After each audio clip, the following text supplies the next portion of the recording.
কলায় অনেক পানি। 1 মাস আগেও দেখছি কলা একবারে শুকনো, এখন পানিতে ভরে গেছে। আর কালকে ধাওয়ারে আমাদের কলা গাছটা পড়ে গেছে, কলাটা এখন কাটবো আমি।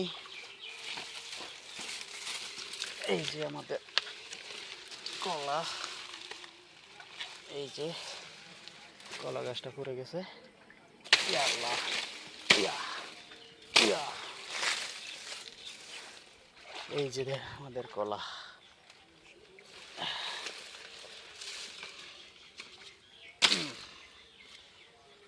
মামলা খালাস।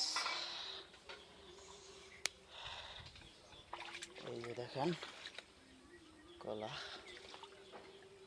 যে কলা বাগান। গমা আবার যোগে ধরবে নি, আবার যোগ টোক আছে কিনা।